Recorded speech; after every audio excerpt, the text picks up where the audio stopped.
After 2 days of waiting in the rain in Texas for the race to get underway again, NASCAR Nation woke up to a huge piece of confirmation for the 2021 silly season. Kyle Larson will be joining Hendrick Motorsports to drive the number 5 Chevy in the 2021 NASCAR Cup Series season.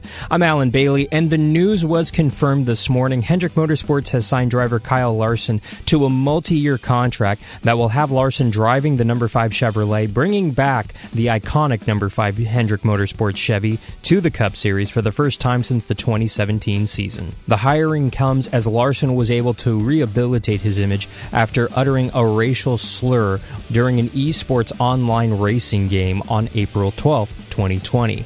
NASCAR suspended Larson on April 13th. Chip Ganassi Racing fired Larson a day later. NASCAR required Larson to attend sensitivity training. Larson completed the training by May 6th, but Larson spent months secretly working with a number of organizations to rehabilitate himself and to personally educate himself about the racial slur and about racial injustice in our country. Larson detailed his personal journey reflections on an October 4th, 2020 essay posted on his website. NASCAR then later announced on October 19th that Larson would be cleared to return to the sport on January 1st, 2021. Rick Hendrick said in a statement announced today, quote, "Larson is unquestionably one of the most talented race car drivers in the world. He has championship-level ability and will be a significant addition to our on-track program. More importantly, I have full confidence that he understands our expectations and will be a tremendous ambassador for our team, our partners, and NASCAR." Unquote. Larson issued a statement saying, quote, "My goal is to win races, be a great teammate, continued my personal efforts to grow, and to hold myself to that high standard personally and professionally, making the absolute most of this platform and the opportunity in front of me is my focus. I know what's expected of me and what I expect of myself, on and off the track." Unquote. Kyle Larson joins a 2021 Hendrick Motorsports lineup that includes Alex Bowman driving the number 48, Chase Elliott driving the number 9, and William Byron continuing to drive the number 24. With the return of the number 5 car, Hendrick Motorsports will no longer field the number 88 car that is raced in the NASCAR Cup Series, since the 2008 season. The number 5 is the original car number of Hendrick Motorsports that he raced with when the team was founded way back in 1984. The history of the number 5 for Hendrick Motorsports is a storied one. Larson will be the 10th driver to race the number 5 for Rick Hendrick. Terry Labonte won 12 races and the 1996 Cup Series title with that number. Jeff Bodine won 7 times with the number 5, including the first win for Hendrick Motorsports in April 1984 at Martinsville Speedway. Personally, I think Larson to Hendrick Motorsports was kind of a no-brainer, and this has been a long time coming. You look at it, Larson had talked with a number of people in the NASCAR community, including Chevrolet racing officials and Hendrick Motorsports sponsor personnel, and he's been talking to them for months and months and months. This deal arguably has been in the works for the last 3 or 4 months, so it's not really a surprise to see Kyle Larson driving for Hendrick Motorsports in the 2021 season. Larson has gone through a lot of personal growth. He returned to his racing roots, racing in dirt, with an impressive winning percentage of 50%, and he personally sold both of his homes in the North Carolina area. Yes, Larson may or may not be on the market for a new home in the near future in the North Carolina area, but he was more or less ready to walk away from NASCAR racing, accepting the fact that he had made a mistake and that there was no returning from it. But he put in the personal effort to educate himself and to rehabilitate himself, not just do the bare minimum, which is what NASCAR recommended. He took it a step further to really educate himself and really see what did he do wrong. Not just what society says that we did wrong, but personally, spiritually, talking to a number of leaders in the African American racing community and to a number of activists with the Black Lives Matter movement. The big question is how will NASCAR fans respond to Kyle Larson returning to the track? Time will tell, but ultimately, it looks like Larson will be welcomed back to the NASCAR garage area with open arms. He apologized to Bubba Wallace, he apologized to NASCAR, he apologized to NASCAR fans, to his sponsors, and to his family. And he spent 6 months months quietly educating himself and working with a number of organizations doing charity work in order to not only rehabilitate his image, but to rehabilitate his knowledge and his understanding of not only that word, but what it means to the African American community and how it is inappropriate to use that word in any capacity.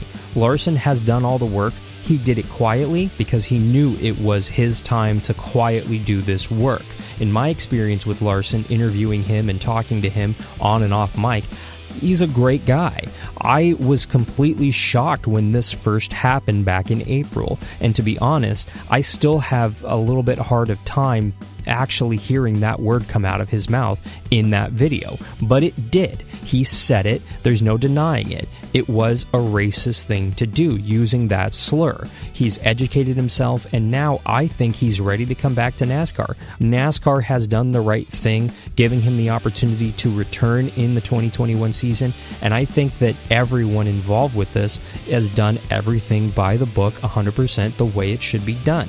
Yes, there is a court of public opinion, but you have to admit, he's done everything correct. He took the time to educate himself on a deep personal level and really reflect on what he did and the negative context around that word. He didn't do it publicly, he did it quietly, and he did everything that NASCAR and that a number of other racing organizations has recommended that he does, and then some.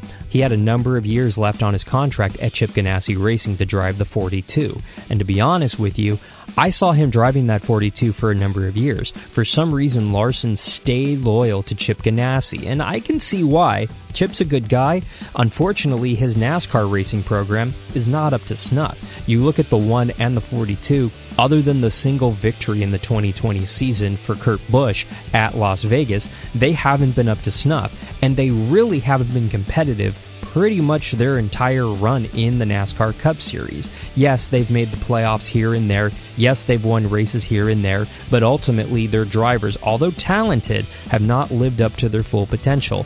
I think that's due in part to the fact that the program just isn't up to snuff. They're clearly missing something. They've always missed something, and they've always been just inside the top 10, hanging out, maybe inside the top 5 here and there, and yes, the occasional win every few seasons. Ultimately, Ganassi is not a good team. It's not a championship caliber team, unfortunately. No offense to anybody at Chip Ganassi Racing. I'm sorry, the racing program just isn't good enough. Some can argue Larson was ultimately wasting his time at Chip Ganassi Racing, and ultimately, I would say yes, he was wasting the best years of his career over at Chip Ganassi Racing.